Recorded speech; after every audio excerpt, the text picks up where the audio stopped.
Muito bem, vamos lá então, iniciando mais um dos nossos encontros aqui hoje. Nós vamos fazer o estudo do nosso livro O Céu e o Inferno.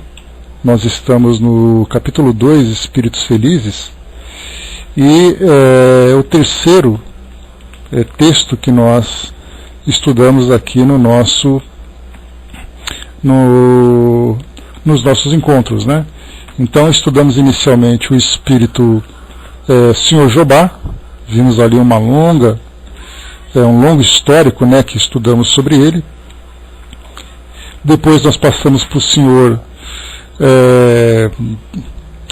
Samuel Felipe, que é também aqui uma outra personagem importante para o nosso trabalho, né? Nós estudamos aqui uma história bem bacana que ele passou para nós. E agora é o terceiro, senhor Van Durst, mais um dos espíritos, né, que tiveram aí o sucesso conforme Jesus passa para nós lá nas suas orientações, que ele diz que venceu o mundo e nós também podemos vencer.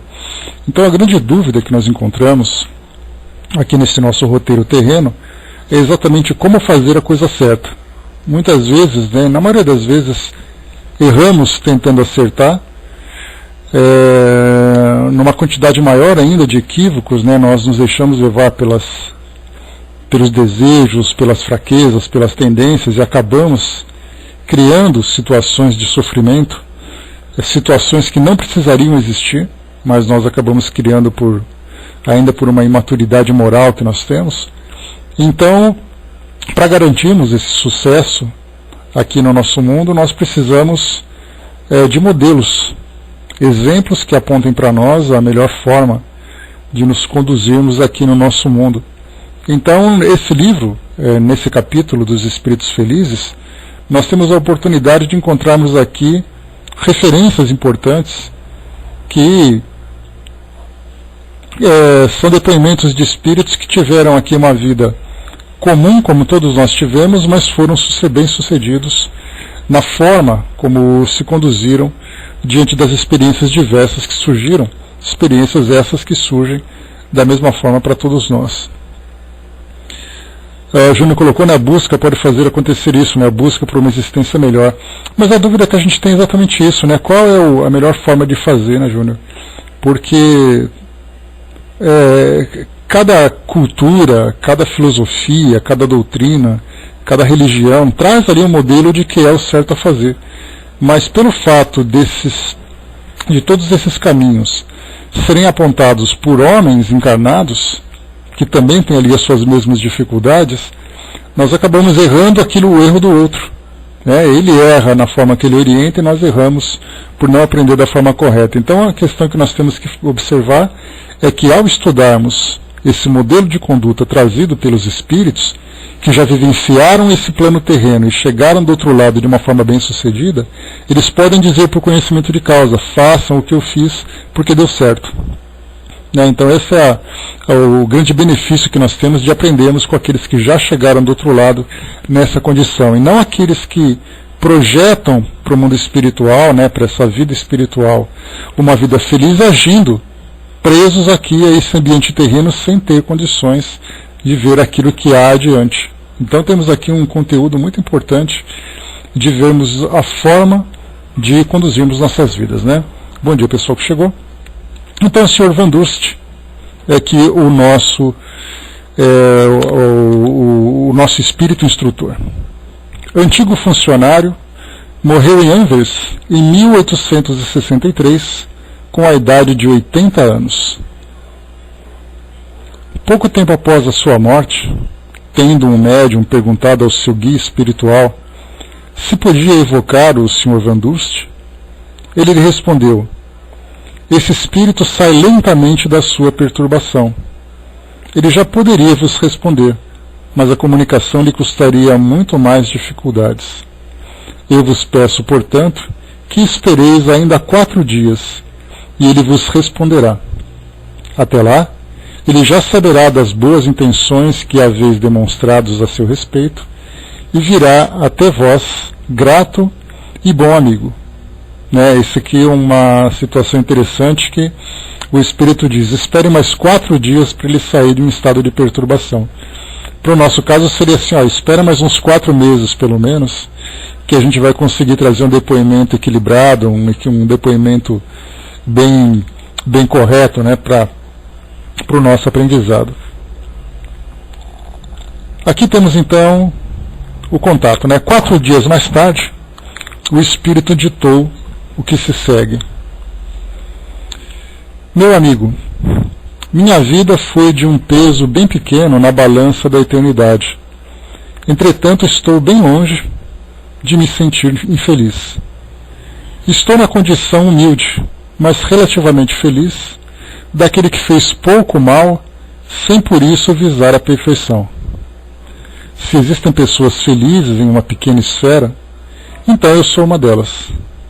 Lamento apenas uma coisa: o não haver conhecido o que sabeis agora. Minha perturbação teria sido bem menor e menos penosa. Vale um comentário que aqui percebe-se que o espírito não era espírita. Ele era um espírito que tinha ali a sua crença, estando naquela região da Europa, ou ele era católico ou era protestante. Então chegou no mundo espiritual com a surpresa de se ver naquela condição, né, de um espírito ativo, lúcido, com a possibilidade de comunicação, e lamentando exatamente de não ter tido conhecimento para passar por essa fase de transição tão complexa para todos nós, em especial esse estado de perturbação, que, mais uma vez, nada mais é do que aquele período em que o espírito se orienta sobre o seu novo estado, né? O ambiente onde ele se encontra, as pessoas que estão próximas a ele.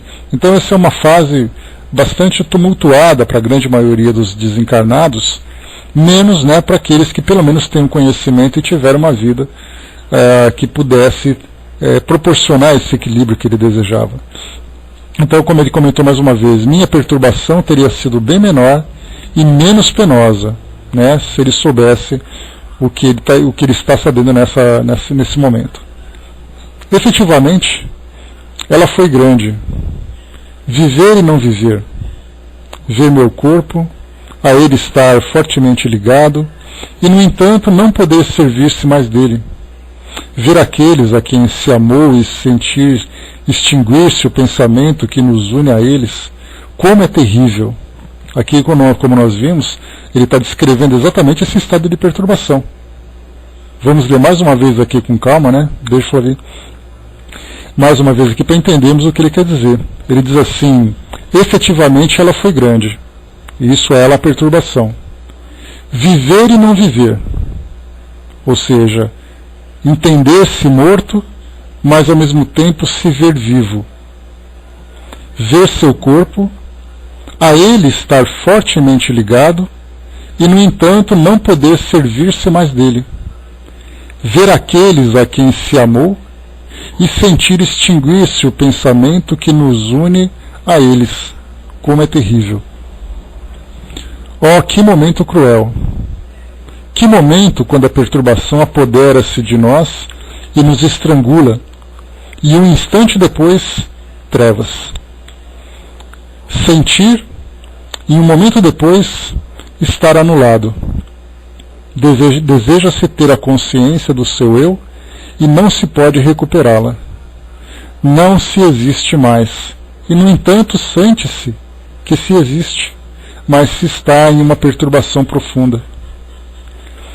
E depois, após um tempo inestimável, tempos de angústia, angústias reprimidas, porque não se tem mais a força de senti-las, após esse tempo que parece interminável, renascer lentamente para a existência, despertar em um novo mundo. Não mais corpo material, não mais vida terrestre, mas a vida imortal. Não mais homens carnais, mas formas leves, espíritos que se deslocam suavemente de todos os lados, movem-se em torno de vós e que não podeis abranger a todos com um olhar, porque é no infinito que eles flutuam. Ter diante de si o espaço e poder transpô-lo só pela vontade, comunicar-se pelo pensamento com tudo que vos cerca. Amigo, que vida nova, que vida brilhante, que vida de satisfações. Saudações, ó saudações, eternidade que me contens em teu seio. Adeus, terra, que me detiveste tanto tempo longe do elemento natural da minha alma. Não, eu não quero mais a ti, porque tu és a terra do exílio, e tua maior felicidade nada é. Porém, se eu soubesse o que sabeis, como a iniciação nesta outra vida teria sido mais fácil e mais agradável para mim. Teria conhecimento antes de morrer do que tive de aprender mais tarde, no momento da separação, e minha alma teria se desligado mais facilmente.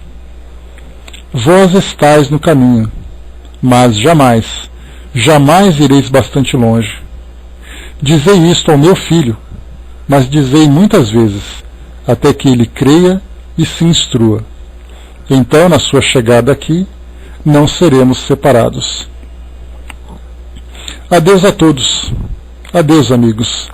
Eu vos aguardo. E durante o tempo que estiverdes na terra, virei muitas vezes me instruir junto a vós, porque ainda não sei tanto quanto vós, quanto vários dentre vós. Mas aprenderei rápido aqui, onde não tenho mais obstáculos que me retenham, e onde não tenho idade que enfraqueça minhas forças. Aqui vive-se rapidamente e se avança, porque diante de nós vêem-se horizontes tão belos que se fica impaciente para abrangê-los. Adeus, eu vos deixo. Adeus. Van Durst. Um detalhe curioso, que quando nós estudamos sobre espíritos felizes, a impressão que dá é que quando um espírito chega no mundo espiritual, além de se beneficiar, né, do tipo de vida que teve, praticando, cultivando as suas virtudes, sendo um espírito bom, sendo um espírito construtor, um espírito produtivo, né, na missão que desempenhou aqui no mundo físico, a impressão que dá é que ele chega no mundo espiritual tendo um conhecimento pleno dessa sua nova realidade. Um espírito espiritualizado, né? Não é uma redundância, porque nós temos espíritos que se encontram bastante materializados, né, com a consciência e as ideias ainda muito presas à realidade do mundo físico, enquanto nós temos espíritos que são realmente espiritualizados, tendo conhecimento sobre o mundo espiritual, sendo praticantes, né, de uma fé real que o aproxima de fato a essa realidade.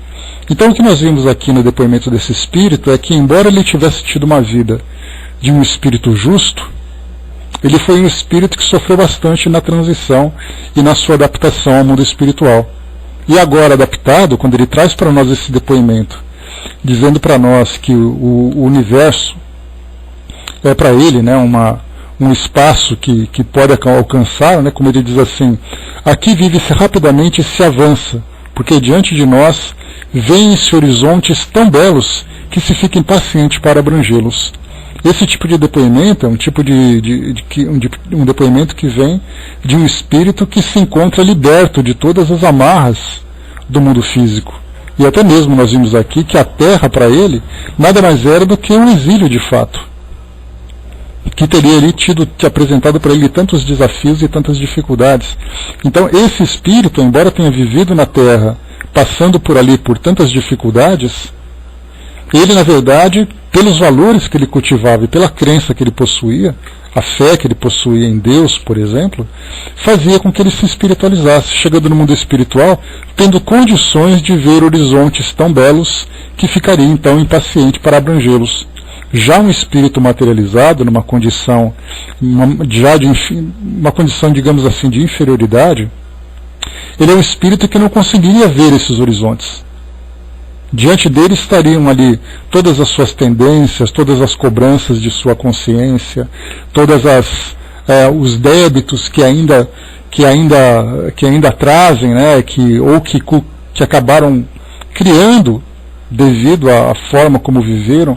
Então, por mais exposto que esteja, esse universo que os espíritos podem viver nessa plena liberdade, nem todos conseguem percebê-lo. Né? Então a gente pensa assim, mas como é que um espírito não consegue perceber o universo? Na verdade, ele pode olhar para o céu e ver o universo físico. Ele pode ver as estrelas, ele pode ver o escuro, ele pode ver o sol, ele pode ver tudo. Mas não significa que ele vai ter uma visão espiritual vendo, por exemplo, a vida dos espíritos que habitam esse espaço. Ele verá apenas os espíritos que estão ali transitando com ele, vivendo naquela mesma condição, vibrando na mesma sintonia. Então é isso que nós vimos aqui, que ser espírita para nós é uma garantia de conhecimento do mundo espiritual, ainda que seja um conhecimento teórico. Mas a vivência dos valores, não importa qual crença ele abrace, é o que vai fazer de fato com que ele tenha acesso a tudo aquilo que ele estudou, aquilo que ele aprendeu a respeito do mundo espiritual. Então, como nós vimos aqui, alguém que não era espírita, tinha ali a sua fé voltada, né, para outras crenças, para outra filosofia, assim como nós também já encontramos espíritos que viveram sem terem crença no mundo espiritual, como ateus, por exemplo, mas vivendo com toda a dignidade, cultivando os melhores valores. Chegam então no mundo espiritual, essa fase de adaptação é uma fase difícil, porque eles acreditaram no nada, e é esse nada que eles vão encontrar.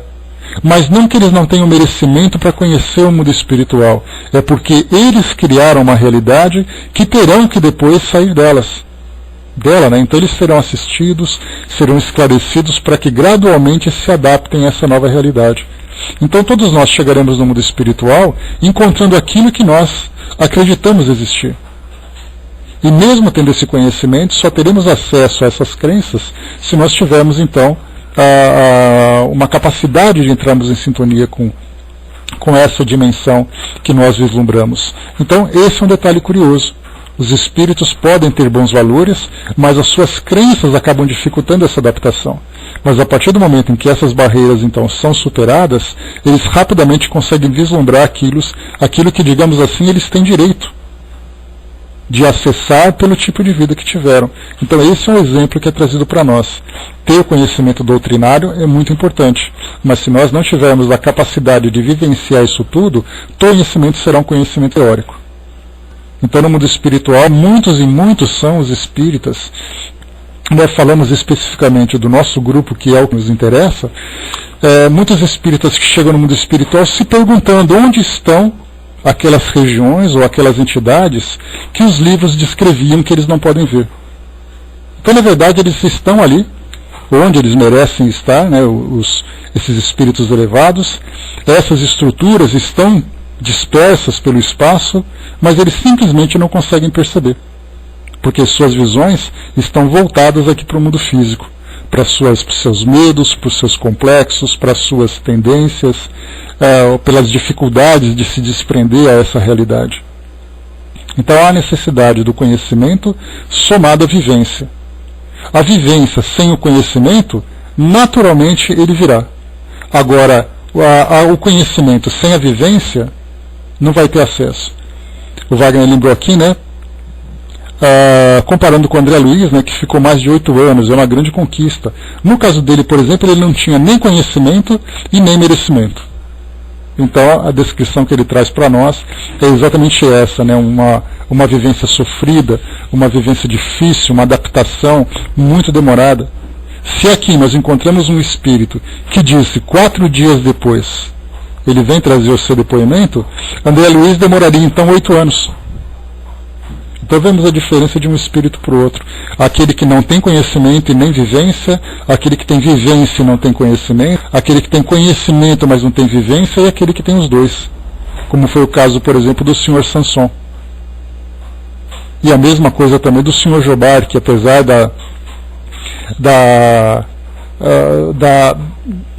dos conflitos que ele acabou encontrando, né, pelas suas buscas, pela sua ânsia de saber e tudo mais, nós vemos então 2 espíritos que eram membros, né, de grupos espíritas, trabalhadores ativos, espíritos de boa vontade, chegaram no mundo espiritual então, encontrando aquilo que era merecido e aquilo que já esperavam pelo conhecimento que possuíam. Então, agora, né, como mais uma vez nós lembramos, há a necessidade de nós fazermos então uma comparação a partir desse modelo que é apresentado para nós, para o tipo de vida que nós levamos hoje. E fazemos, né, o quanto antes as adaptações para que nós tenhamos uma vida digna e merecida de alcançarmos aquilo que nós esperamos. Então, esse foi o depoimento do Sr. Van Durst. Não tivemos aqui a entrevista, né? Pois é, essa parte é difícil, né, Wagner? E essa é a parte muito difícil. E daí nós vemos, então, como é complicado para o mundo, de um modo geral, onde nós encontramos ali tantas religiões, tantas dessas escolas com tantos seguidores, que muitas vezes acreditam no mundo espiritual baseados, né, nas fantasias, baseados nessas ideias místicas sobre o mundo espiritual, e vivem de uma forma superficial. Abraçam aquela crença apenas por um protocolo social, frequentam apenas por uma questão de cumprimento de agenda, mas sem necessariamente ter a vivência disso tudo. E podemos imaginar como é conflituoso a adaptação desses espíritos do mundo espiritual. Porque não só não tem merecimento, como também tem ali tudo aquilo que temem e todas as frustrações que vão vivenciar devido a essa distância de se espiritualizarem a partir daquelas escolas. Então o Sr. Van Durst aqui, ele não teve entrevista, ele simplesmente trouxe para nós um depoimento. Né? Então, mas valeu o depoimento, um depoimento muito instrutivo para nós, mostrando a surpresa de um espírito que não tinha esse conhecimento, principalmente dessa fase de transição do mundo físico para o mundo espiritual. Né, Olá, fraterna? Agora, o Sr. Six Denier, né, aqui nós temos mais um espírito também, trazendo para nós aqui o seu depoimento. Vamos lá. Six Deniers, o nome dele. Homem de bem, morto por acidente e conhecido do médium quando vivo. Esse texto foi produzido, né, lá em Bordeaux, 11 de fevereiro de 1861. Perguntas que são feitas então. Podeis nos dar alguns detalhes sobre vossa morte? Resposta: depois de afogado, sim. Por que não antes? Tu conheces. Né? Realmente o médium os conhecia. Quereis, pois, nos descrever vossas sensações após a morte? Então vimos aqui uma morte por afogamento, de um espírito que tinha conhecimento com o médium, né? E que foi depois entrevistado por ele. Então, essas sensações. Fiquei muito tempo sem me reconhecer, porém, com a graça de Deus e a ajuda daqueles que me cercam, quando a luz se fez, ela me inundou. Aqui já começamos então a ver um ponto importante. Quando a luz se fez, ela me inundou. Então nós vimos aqui um espírito que teve a oportunidade de conhecer um pouquinho aqui a luz, né? Porque muitos espíritos que acabam desencarnando se veem numa condição muito difícil de adaptação ao mundo espiritual, relatando trevas, relatando medos, relatando tantas e tantas angústias, né? Então, no momento em que ele diz que aqueles que o cercam apresentaram então essa luz, fez com que ele já se encontrasse nessa condição de felicidade, mesmo após uma desencarnação tão trágica como essa. Diz aqui para nós ainda: tu podes confiar porque sempre encontrarás mais do que esperavas. Nada de material, tudo atinge os sentidos ocultos, o que nem o olho, nem a mão pode alcançar. Tu me compreendes? É uma admiração espiritual que ultrapassa o vosso entendimento, porque não existem palavras para explicá-la. Isso não se pode sentir senão com a alma. Então, as sensações que os espíritos têm no mundo espiritual, Kardec inclusive já trouxe para nós tanto no Livro dos Espíritos, como também na própria Revista Espírita, num capítulo muito longo, que falava sobre as sensações e percepções dos espíritos no plano espiritual. Então todos vão sentir alguma coisa, a coisa que vai além daquilo que percebia no plano físico. Aqui nós temos os nossos 5 sentidos, que são aqueles que são os mais básicos: a nossa visão, a nossa audição, o olfato, tato, paladar. Há aqueles que têm uma sensibilidade a mais, que percebem ali algumas impressões, têm ali alguns pressentimentos, algo assim, algumas intuições, que são, né, raras, mas há aqueles que têm essa sensibilidade a mais. Mas no plano espiritual, fora do corpo físico, todas as sensações, além dessas que são físicas, surgem. Então, a questão que nós falamos não é o que ele vai sentir. O que nós dizemos é que ele vai sentir alguma coisa, ou muita coisa de diferente do que sentia aqui no mundo físico. Então, aquilo que o corpo físico anulava, em termos de percepções mais sutis, no plano espiritual ele não tem mais esse corpo físico. Então nós podemos pensar assim: o medo que ele sente é um medo quase que palpável, porque aqui no mundo físico, né? Porque nós vemos alguma coisa que nos traz medo. Eu tenho medo do escuro que eu estou vendo, eu tenho medo daquela pessoa, daquele animal, daquele lugar. Alguma coisa me traz medo. Então meus sentidos percebem, e aí então o medo surge. No plano espiritual, sem esse corpo físico, o medo surge de um modo geral. É como se essa mesma luz que foi relatada para nós aqui pelo Sr. Six-Denier, essa mesma luz que o invade, é na verdade uma sensação de leveza, uma sensação de alegria, uma sensação de prazer muito diferente daquela do mundo espiritual. Mas para um espírito inferior, essas mesmas sensações que vão invadi-lo são sensações diferentes. São sensações perturbadoras, sensações dolorosas, que são motivadas pela culpa, motivada pelo medo, motivada pelas angústias, pela perda, por tudo aquilo que envolve a sua condição. Então, estar no mundo espiritual faz com que o espírito tenha potencializado todas essas percepções. Então, a pergunta que nós fazemos é: o que exatamente ele vai sentir? E aí vai variar, então, de acordo com suas sensações. Para a gente poder ter uma ideia, temos aqui esse exemplo desse espírito, ou desses espíritos que nós vimos até agora. Independente daquilo que eles acreditam ou não acreditam, chegam no mundo espiritual em sintonia, pelo modo como viveram, em sintonia com essa esfera mais elevada do plano. E aí então são invadidos por essas mesmas vibrações elevadas. Mas podemos imaginar, por exemplo, aqui no Brasil, onde nós encontramos a criminalidade, muitas vezes bastante exacerbadas, né, em alguns pontos do nosso país, em alguns pontos da nossa sociedade, podemos imaginar esses criminosos chegamos no mundo espiritual.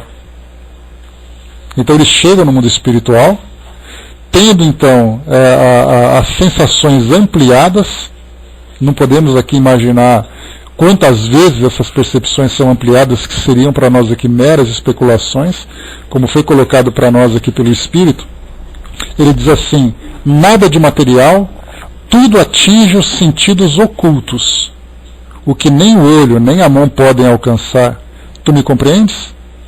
Aí depois ele coloca na condição dele: é uma admiração espiritual que ultrapassa o vosso entendimento, porque não existem palavras para explicá-la. Isso não se pode sentir senão com a alma. Quando ele diz é uma admiração espiritual, ele fala da capacidade que ele tem de admirar. Para um espírito inferior, não é uma admiração espiritual, é um pavor espiritual. E nós podemos complementar: que ultrapassa o vosso entendimento, porque não existem palavras para explicá-las, e isso não se pode sentir senão com a alma. Então falamos das sensações de um modo genérico, e elas vão então se elevando ou se reduzindo, de acordo, ou melhor, vão se intensificando numa dimensão maior ou numa dimensão menor, de acordo com o nível evolutivo que o espírito tem. Então, ao estudarmos um espírito numa condição de elevação, nós podemos também fazer um paralelo num espírito numa condição inferior. Continuando, ele diz assim: meu despertar foi bem feliz. E aí na mente de vocês vão criando esse paralelo.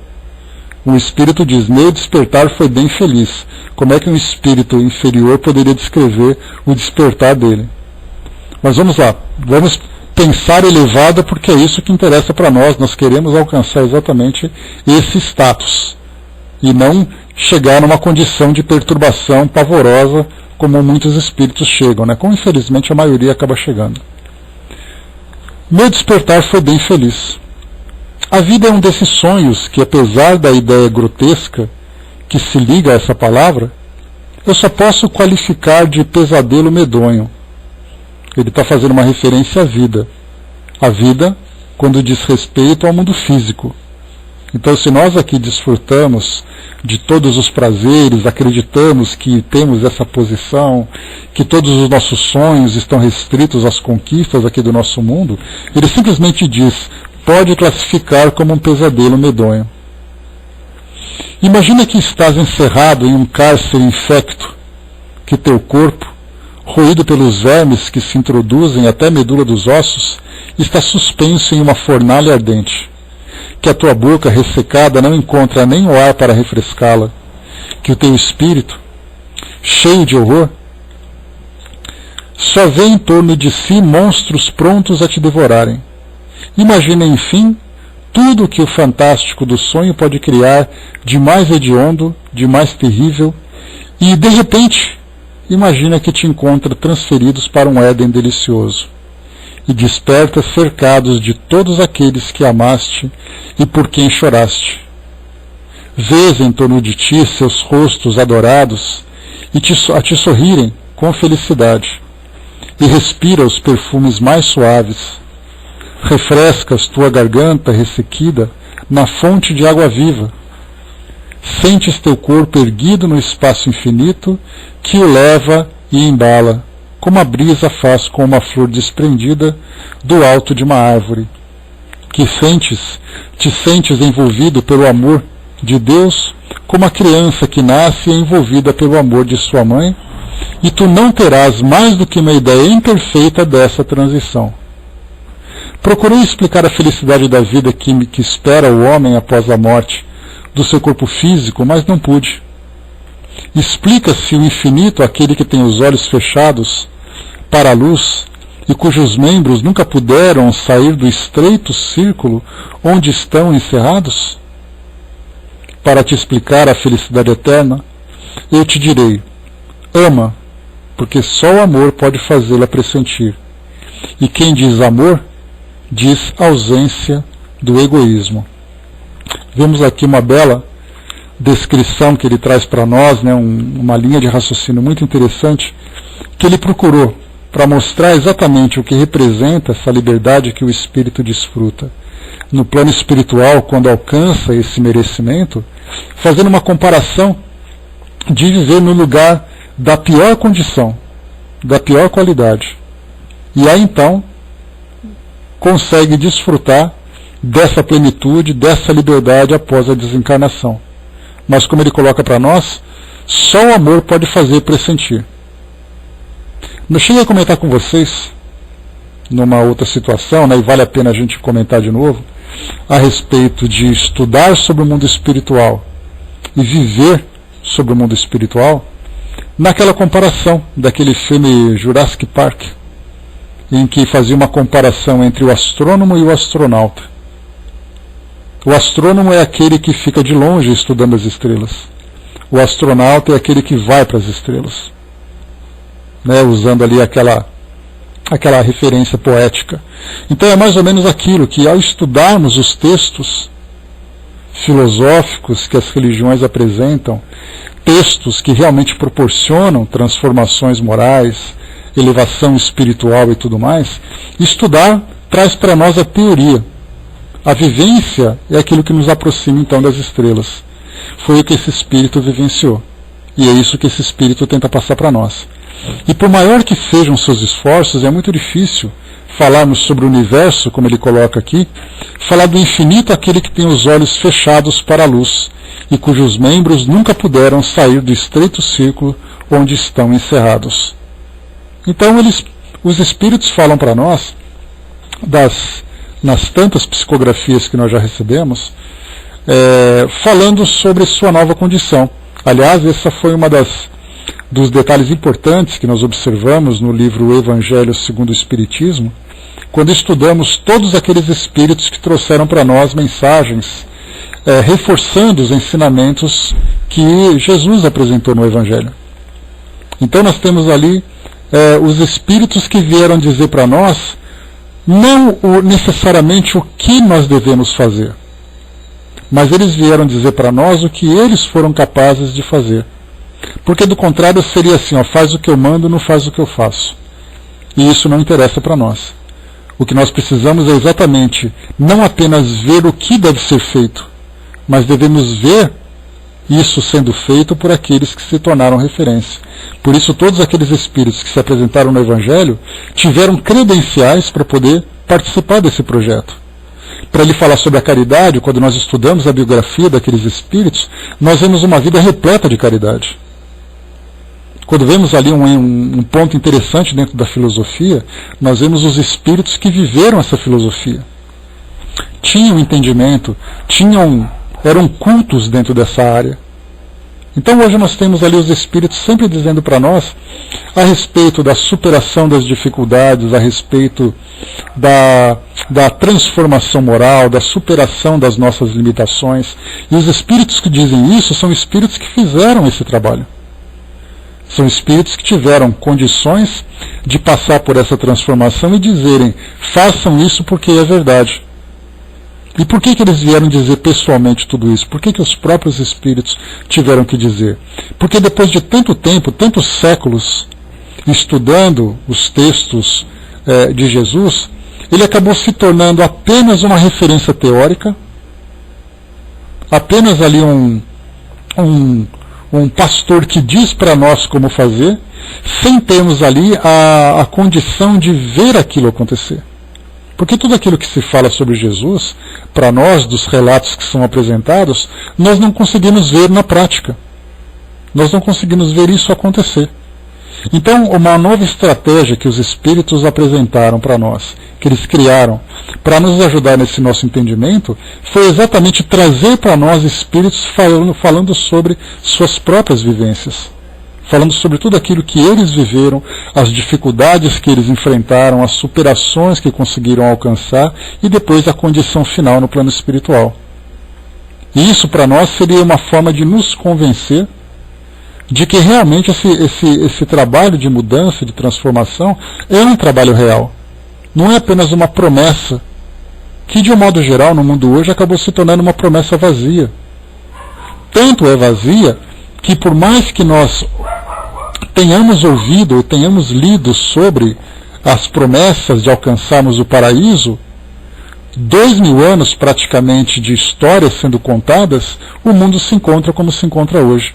Com as mesmas guerras, com o mesmo egoísmo, com o mesmo individualismo, com o mesmo apego ao mundo material. Então, aquilo que Jesus trouxe na sua época não foi suficiente para transformar a humanidade, pelo menos não na velocidade que se esperava. Agora, quando nós temos os próprios espíritos dizendo para nós, tanto aqueles que são felizes,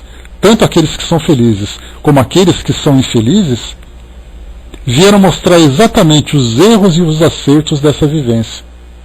E aí, no nosso caso, que somos estudantes, cabe então a observação, o entendimento e a vivência seguindo esses modelos.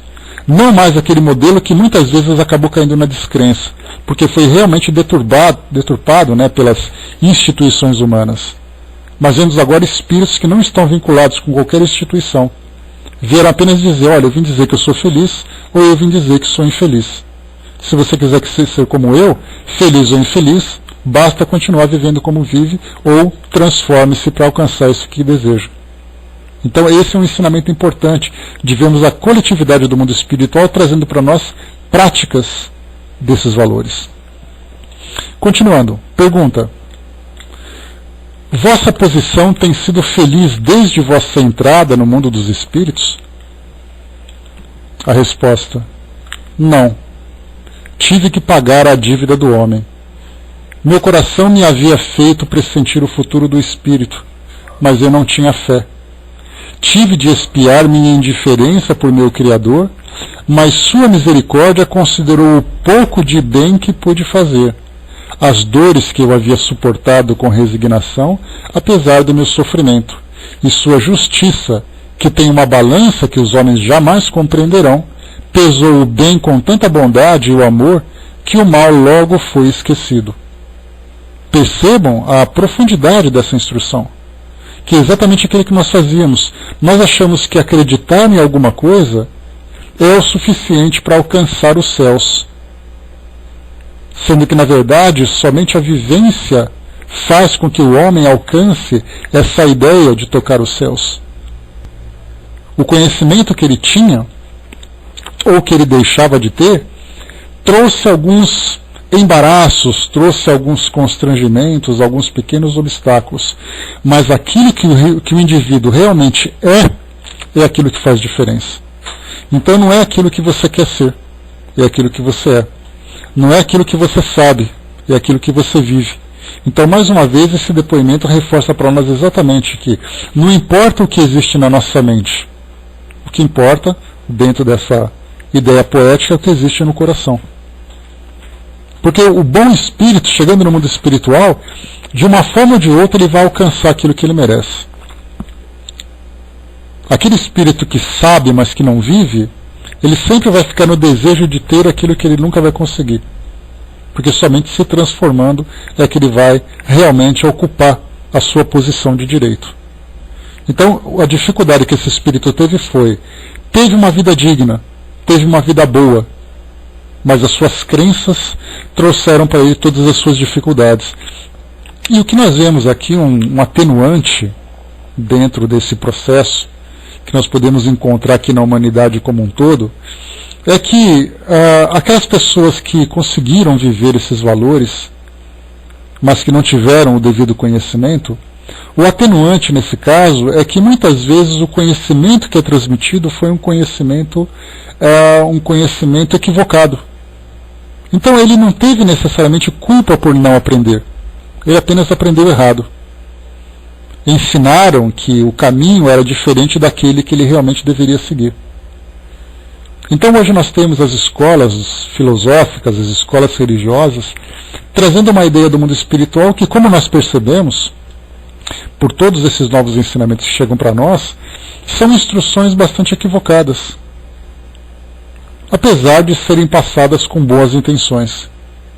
Mas, mais uma vez, como diz o ditado, das boas intenções o inferno está cheio. O que vale para nós muito mais do que o conhecimento é viver esses valores. E nós podemos ver, por exemplo, no Evangelho segundo o Espiritismo, na introdução, quando Kardec disse que os ensinamentos que seriam transmitidos no Evangelho tinham como propósito estudar os valores, a moral, a filosofia cristã, sem preocupações com datas, com eventos, com lugares, com crenças, porque tudo isso pode se modificar. Os valores nunca.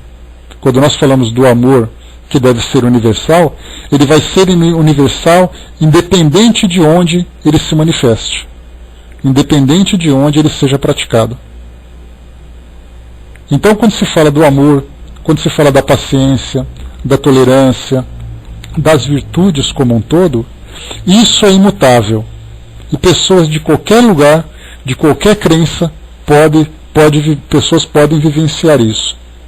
Agora, quando nós falamos de questões dogmáticas, de falar, por exemplo, de céu, de inferno, de anjos, de falar de quem é o profeta, quem não é o profeta, de falar sobre essas ideias do mundo espiritual, para onde se vai, de onde se vem, isso realmente não tem importância nenhuma. Porque conforme o nosso conhecimento vai ampliando, esses dogmas vão caindo, mas as virtudes permanecem. Então o homem virtuoso, independente daquilo que ele acredita, ele vai chegar mais uma vez na sua condição, vai conquistar a sua posição de direito. Aquele que procura apenas conhecer, acreditando que é o livro sagrado que vai conduzi-lo, é a informação, é a revelação que vai fazer com que ele chegue, ele certamente vai se frustrar e muito. Continua aqui para nós. Poderíeis me dar notícias de vossa filha? Aí ele coloca uma referência, foi morta 4 ou 5 anos antes de seu pai. Responde, está em missão na terra. Pergunta, ela é feliz como criatura? Eu não quero vos fazer pergunta indiscreta. A resposta, eu sei bem. Pois então não vejo teu pensamento como um quadro diante de meus olhos? Não, como criatura ela não é feliz, ao contrário. Todas as misérias da vossa vida devem atingi-la. Ela, porém, deve propagar, pelo exemplo, essas virtudes, essas grandes virtudes das quais fazeis nobres palavras. Eu a ajudarei, porque devo velar por ela. No entanto, não terá grande dificuldade para superar os obstáculos. Ela não está em expiação, mas em missão. Portanto, tranquiliza-te por ela, e obrigado por tua lembrança. Aqui ensinamento importante, colocando principalmente essa passagem, né, que os espíritos conseguem perceber as nossas intenções. Assim como o próprio Erasto disse a Kardec, dizendo que Deus nos julga pelas nossas intenções. Então, na verdade, no plano espiritual, pela sintonia do pensamento, quando ele diz assim que o pensamento é um quadro diante de meus olhos, naturalmente a gente lembra que pela sintonia mental é como se eu pensasse o que o outro pensasse. Então, ao fazer uma pergunta, a gente acompanha o desenvolvimento do raciocínio, mas as intenções é que vão fazer a diferença. Aliás, as nossas intenções, elas acabam, para esse olhar mais sensível do plano espiritual, ela acaba quase que se tornando aquela luz que brilha, né, dentro de nós. Né, cheguei até a comentar com vocês, já que vale essa referência, né, de quando se falava sobre a evangelização para explicar para as crianças a forma como os nossos sentimentos interferem, né, na nossa acabam se manifestando. A referência melhor seria cores. Então são cores que brilham em nós. Assim foi passado para as crianças. Imaginar uma luz no nosso peito, e essa luz então vai tomando cores diferentes de acordo com os nossos sentimentos. Então, se eu tenho sentimentos bons, sentimentos elevados, são brilhos claros. Se eu tenho sentimentos inferiores, são brilhos escuros. Então nós podemos usar essa mesma referência, né, que, claro, foi uma instrução, foi uma ilustração didática para mostrar para nós exatamente a qualidade dos nossos pensamentos, a qualidade dos nossos sentimentos, a forma como eles se manifestam, e também agora podemos acrescentar a forma como eles são percebidos pelo plano espiritual. Podemos ver então que quando nós conversamos com alguém, olha só o constrangimento que a maioria de nós vai sofrer no plano espiritual. Quando estivermos conversando com alguém e nós tivermos intenções obscuras dentro de nós, mesmo que sejam aquelas ingênuas, aquelas que são apenas resultado dos nossos hábitos, como por exemplo, né, aquela malandragem, aquela tendência da sensualidade e tudo mais, aquela forma inferior mesmo de se viver, no momento em que nós estivermos dizendo alguma coisa, obviamente com a transmissão do pensamento, vai se refletir também o brilho das nossas intenções. Então, ao eu perguntar alguma coisa, como nós fazemos hoje, né? Fazemos aquela pergunta sutil, e de repente no meio dessa pergunta sutil tem uma segunda intenção. No plano espiritual, essa segunda intenção é percebida mesmo antes da pergunta ser feita, dada a facilidade com que os espíritos se comunicam pelo pensamento. Então não é simplesmente eu dizer alguma coisa pelo pensamento e o outro perceber alguma coisa pelo pensamento. Há uma sintonia plena entre os espíritos, e aqueles que são mais sensíveis, mais evoluídos, fazem uma radiografia profunda de cada um de nós, percebendo exatamente quais são as nossas tendências. Mesmo que muitas vezes tenhamos boas intenções e tenhamos as nossas fraquezas, tudo isso acaba sendo percebido. E feliz daqueles que são lidos, vamos dizer assim, pelos espíritos que são amigos. A Fátima perguntou, né, aqui estamos com diferentes caminhos, missão e expiação na Terra. Fátima, o que é colocado pelos espíritos para nós, como propósitos da nossa existência, nós temos missões, temos expiações e temos provações. As provações são provas de caráter. Da mesma forma que os jovens, as crianças, vão para as universidades, para as escolas e fazem suas provas para poder testar o conhecimento. Então ele estuda matemática, estuda português, estuda outras matérias, e ele faz então provas para poder demonstrar o seu conhecimento. No nosso caso, nós temos provas morais. Nós somos submetidos a determinadas experiências em que nós temos que tomar decisões. Seriam mais ou menos aqueles testes que nós encontramos pela internet, nos livros de autoajuda, em que nós somos submetidos diante de uma situação e a pergunta é: o que você faria? Você responde certo ou você responde errado. Nesses testes você vai receber o certo ou errado.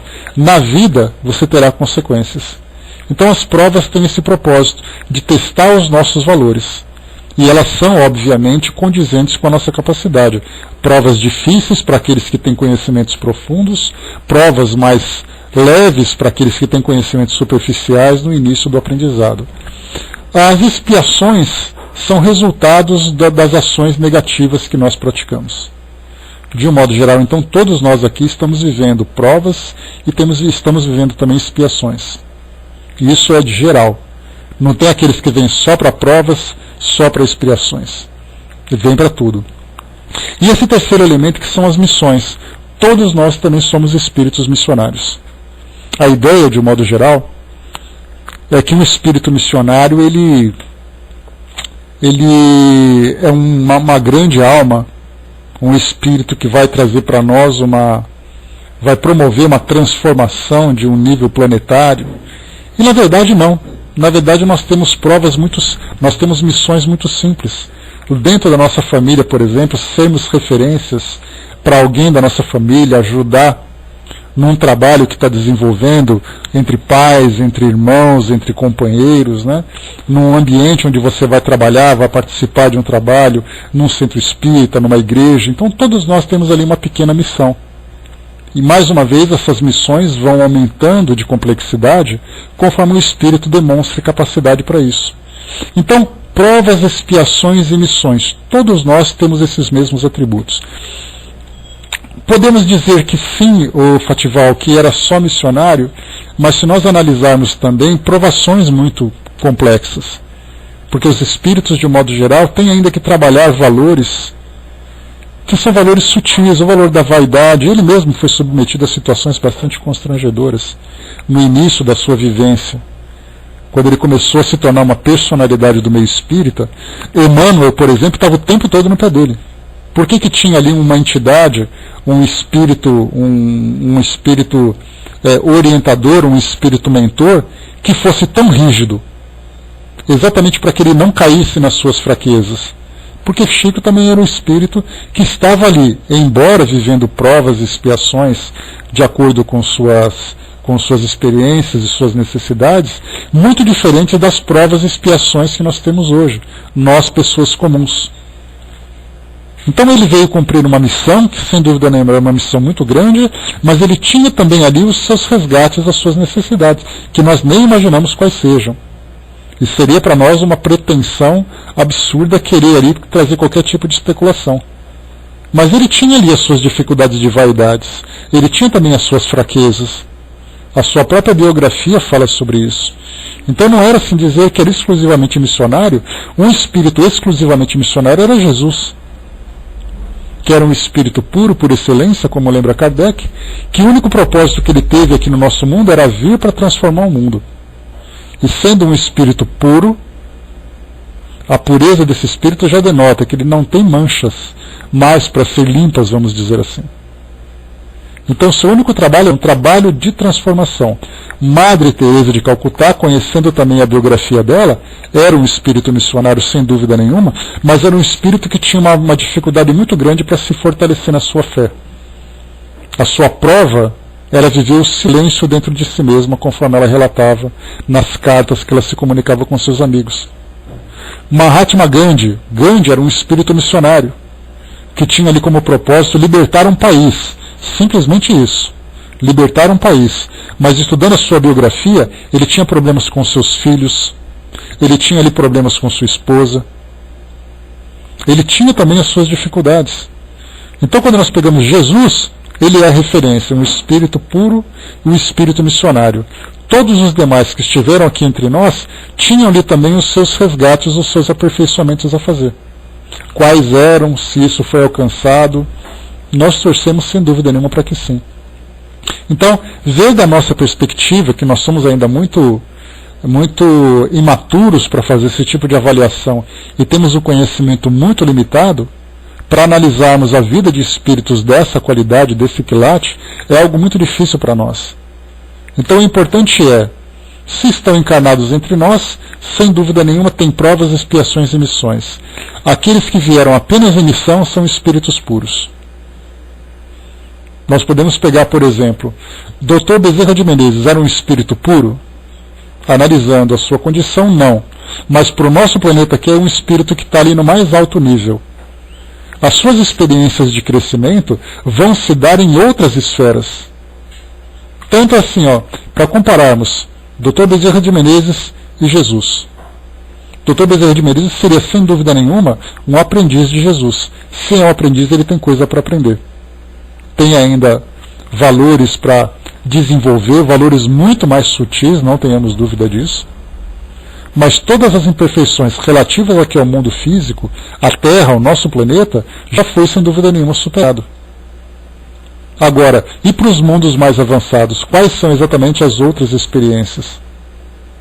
E é aí então que nós percebemos que os espíritos estão em constante crescimento. Aquelas provas mais básicas já foram superadas, as expiações provavelmente superadas, as missões vão aumentando cada vez mais de graduação. A missão, por exemplo, de um espírito como o Dr. Bezerra de Menezes, que cumpre no plano espiritual, é uma missão que abrange a humanidade, não é mais uma missão restrita à família, a uma pequena comunidade. É um espírito que está presente ali em vários grupos, em várias regiões, ajudando e comandando também outras tantas e tantas equipes que atuam aqui no nosso mundo físico. Então, mais uma vez, nós vimos assim, só para fazermos essa comparação, então, que relatou para nós a facilidade com que ele percebe as intenções daquele que está apresentando a entrevista. Vi aqui, então, um espírito que vem para nós, mais uma vez, diz assim, falando sobre a filha dele, que ela não terá grande dificuldade para superar os obstáculos. Ela não está em expiação, mas em missão. Então, nesse caso, é um espírito que já não tem mais resgates para fazer, mas tem ali as suas provas de elevação, tanto que reencarnou de novo aqui no nosso mundo, e a sua missão de respeito à sua capacidade. Continuando. Nesse momento, o médium experimenta uma dificuldade para escrever e diz: se é um espírito sofredor que me detém, peço que escreva seu nome. Então, no meio da psicografia, um espírito se manifestou. Ali, rapidamente, Chitta colocou, só não espia quem nunca fez o mal, não é mesmo? O mal é a fonte de todas as dores, de todas as quedas, Então, o espírito que já conseguiu viver a plenitude do amor, certamente ele não consegue fazer o mal, ele só promove o bem, Então, certamente essa é a condição de não ter expiação. E não apenas o amor, o amor universal por todos, mas principalmente o amor por si mesmo. Porque o indivíduo que se ama, também ele se preserva. Muitas vezes nós temos espíritos que sofrem, não pelo mal que fizeram a alguém, mas pelo mal que fizeram a si mesmos. Foi uma vida desequilibrada, foi uma vida desregrada, foi ali uma fraqueza que se deixou manifestar, e ele acabou se prejudicando, e a sua próxima encarnação vai ser uma encarnação de resgate de si mesmo. E há aqueles que praticam resgates por aquilo que fizeram aos outros. Então temos ali esse caminho a seguir de evitar exatamente esse mal. Então vamos lá. O outro espírito aqui se manifesta então. Perguntou, peço que escreva seu nome. Resposta, uma sofredora. Quereis me dizer o vosso nome?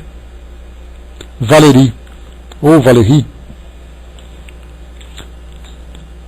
Quereis me dizer o que causou o sofrimento em vós?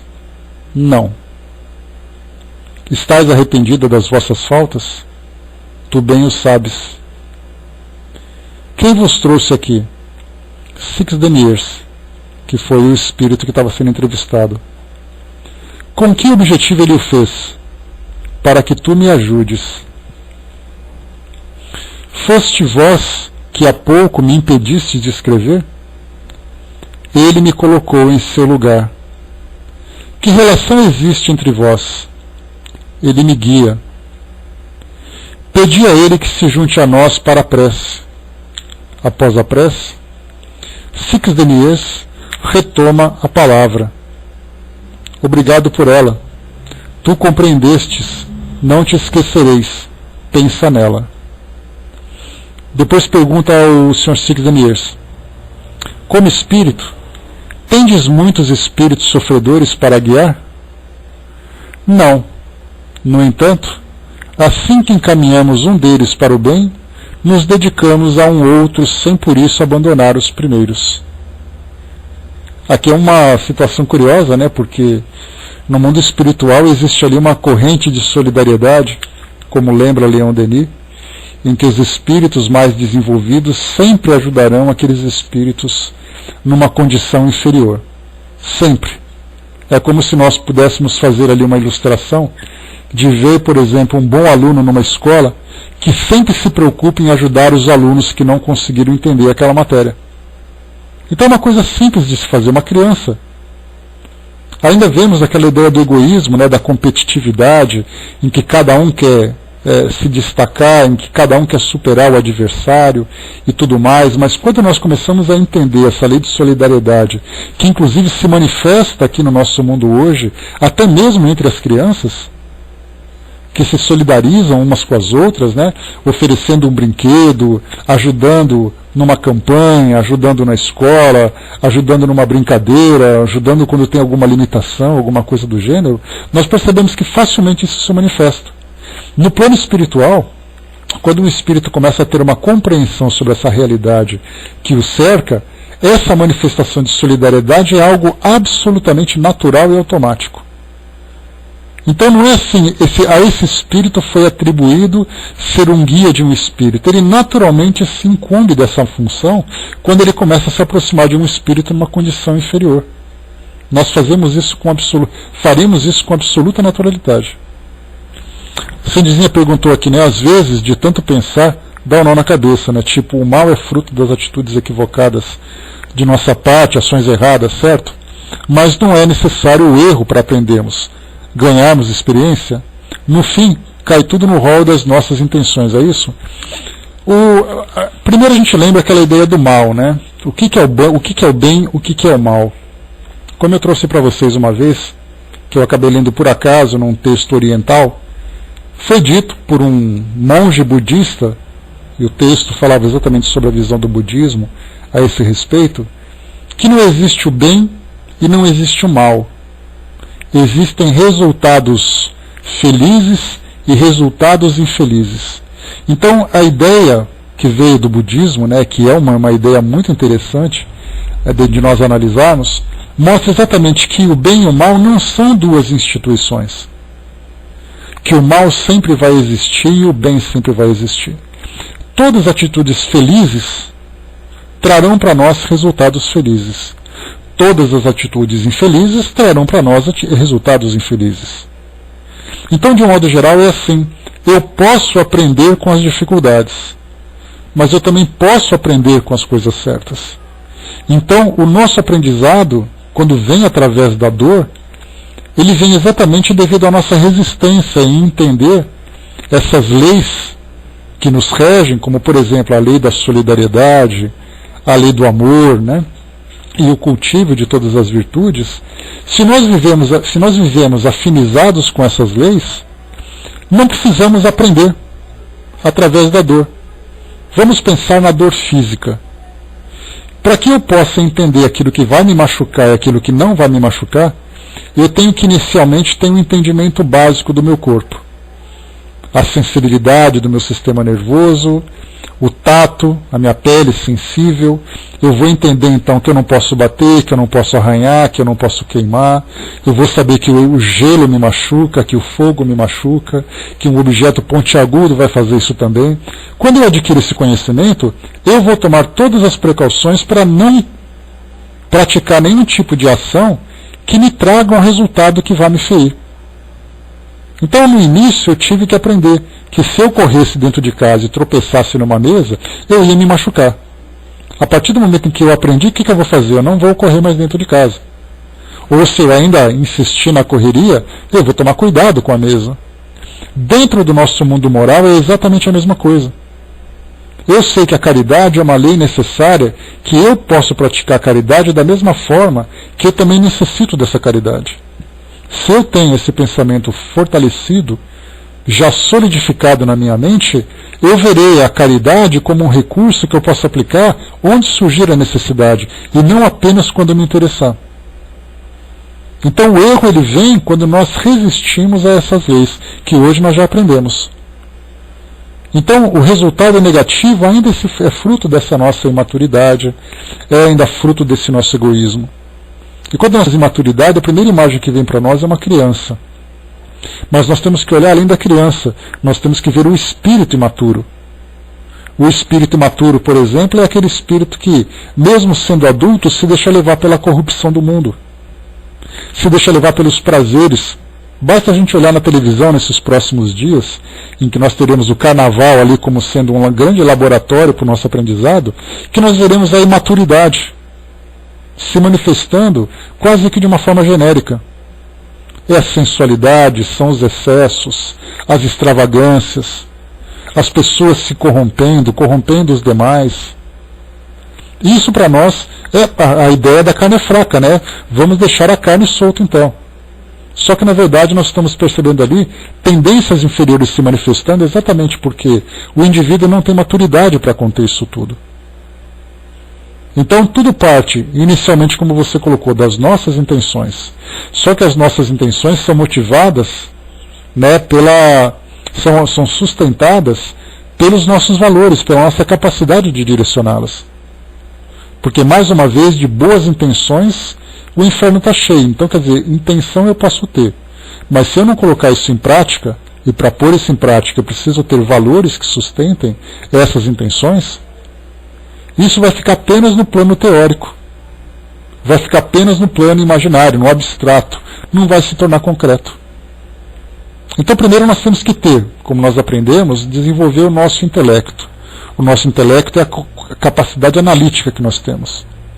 Usando aquele mesmo exemplo da criança correndo dentro de casa, ela vai analisar o espaço onde ela está, ela vai analisar quais são os obstáculos, ela vai analisar quais exatamente as consequências daquilo que ela vai fazer. O intelecto dela fez isso.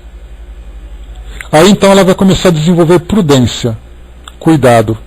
E isso já é a vivência dos valores. No nosso caso, dentro do campo moral, é a mesma coisa. Eu vou entender o que é o egoísmo, o que são as viciações, o que são as tendências, quais são as minhas tendências, e depois eu vou começar a viver isso com prudência e com cuidado, de acordo com o meu amadurecimento. Então esse é o nosso processo. Então a gente vê que é muito fácil a gente entender tudo isso. A prática é muito complicado. Não tenhamos dúvida disso. Colocar tudo isso em prática, né, porque falar de tudo isso, escrever livros, fazer palestras é uma coisa muito fácil. Basta organizar ali as informações, saber ali um roteirinho muito bom e começar a passar as informações. Pronto. Dê a impressão de que já sei tudo do caminho. Mas e na vivência do dia a dia? Como é que isso funciona? Como é que nós reagimos aos estímulos? Porque nós sabemos que os estímulos são muito fortes sobre nós, de acordo com as nossas fraquezas. Somos nós que atraímos as situações. Né, olha, ajuda. Nós que atraímos. Então, assim, eu tenho as minhas fraquezas. Dá a impressão de que as provocações para as minhas fraquezas são mais fortes do que a da de vocês. Só que vocês têm provocações muito fortes também de acordo com as fraquezas. Então, de modo geral, as nossas provas vêm exatamente isso. A resistência que nós demonstramos para esses estímulos, essas provocações, diante das fraquezas que nós ainda apresentamos. É essa nossa resistência que vai demonstrar, sendo maior ou sendo menor, o resultado dessas provas que nós fizemos. Ou seja, a nota que nós tiramos na nossa prova. Se nós seremos aprovados ou reprovados nesse curso da vida que nós estamos fazendo. A Gerina colocou: no carnaval tem a arte. Beleza, sem problemas. Deixa eu ver rapidamente aqui.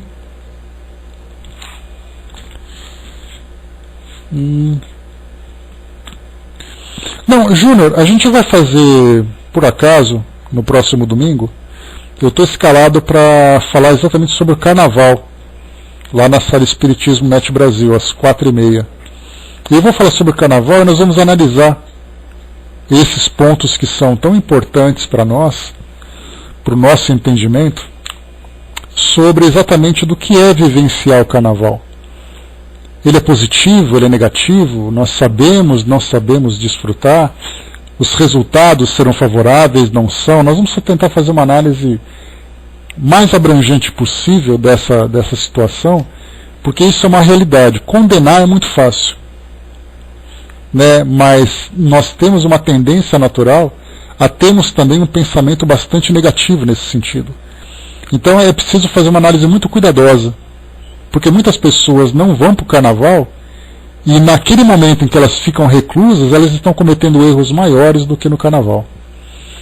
Então temos que analisar exatamente assim, não é o que você faz, é muito mais como você faz, por que você faz. Né? Comer, por exemplo, alimentar-se, é algo bom. Será que é algo bom, se você não souber se alimentar? Dependendo do que você come, você antecipa a encarnação. Você morre por causa daquilo que você come. Então tudo é uma questão do quê? Da forma como as coisas são feitas. Do entendimento que nós temos daquilo que está sendo feito. Então nós vamos falar sobre o Carnaval também, no devido momento. Tá? Rapidamente, pessoal, deixa eu só dar uma acelerada aqui. Deixa eu ver quanto que falta. Falta pouquinho. Só correr aqui que eu já leio para vocês depois que vocês colocaram. Tá. Então foi perguntado para ele, né? Tendes muitos espíritos sofredores para guiar? Aí ele colocou, né? Que assim que ele encaminhar um, ele pega o próximo, né? Sem abandonar o primeiro. Como poder satisfazer a uma vigilância que se deve multiplicar ao infinito com os séculos? Exatamente isso. Como é que o espírito pode estar em tantos lugares ao mesmo tempo, acompanhando tantas pessoas ao mesmo tempo? Deves compreender que aqueles que guiamos se depuram e progridem, logo nos dão menos trabalho. Ao mesmo tempo, nós também nos elevamos e, ao nos elevarmos, nossas faculdades progridem.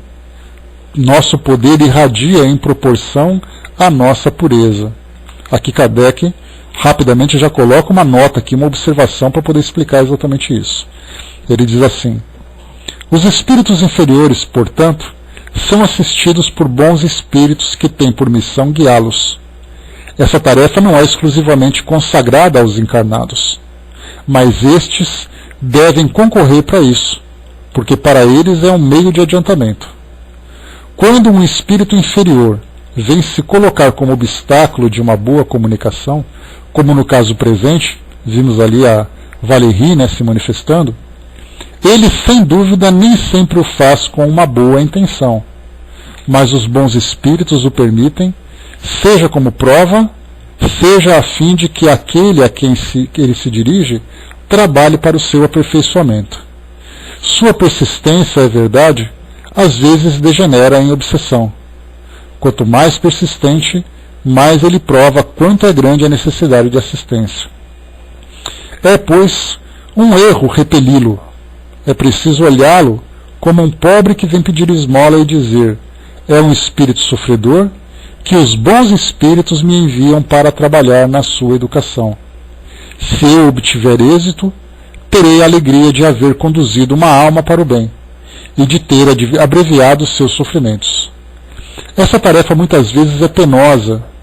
Sem dúvida, seria mais agradável ter sempre belas comunicações, só conversar com espíritos de nossa escolha, mas não é procurando apenas a nossa própria satisfação e recusando as ocasiões de fazer o bem que nos são oferecidas, que se merece a proteção dos bons espíritos. Então aqui a lição que Kardec deixa é que médiuns que são bons trabalhadores, que de vez em quando encontram esses espíritos sofredores, encontram porque foi permitido que eles se manifestassem pelos espíritos que são orientadores. Se houve a permissão, então nós temos ali já o compromisso de auxílio. É importante então a gente observar esses espíritos que acabam sendo tutelados por esses que são mais esclarecidos, por esses que são os nossos instrutores. Então, pessoal, nós fechamos por aqui esse nosso encontro de hoje. Paramos aqui na página 166 do nosso livro O Céu e o Inferno. E o próximo item, o próximo espírito que nós vamos estudar, será o Dr. Demer. O Dr. Demer, ele é um espírito que vai ser um estudo bastante interessante para nós, porque ele tem uma relação direta com Kardec. Vocês se lembram que ao estudarmos o livro Obras Póstumas, nós tivemos ali uma passagem que dizia que Kardec por pouco não desencarnou precocemente por excesso de trabalho. Ele era cardiopata, então ele tinha ali um problema do coração, que foi exatamente o que causou a sua desencarnação, e num determinado momento do seu trabalho de desenvolvimento da doutrina, ele teve ali um problema grave, que ele teve que fazer um repouso forçado. E o Dr. Demer, nessa época, era o espírito que o assistiu, que vai inclusive dar um puxão de orelha nele. Então vai um espírito que vale a pena nós estudarmos, que nós estudaremos aqui pelo livro Céu e Inferno, mas a base, o conteúdo total está na Revista Espírita, e nós vamos estudar por lá também. Uma instrução muito interessante para nós, aqui para o nosso aprendizado. Então, pessoal, fechando por aqui o nosso encontro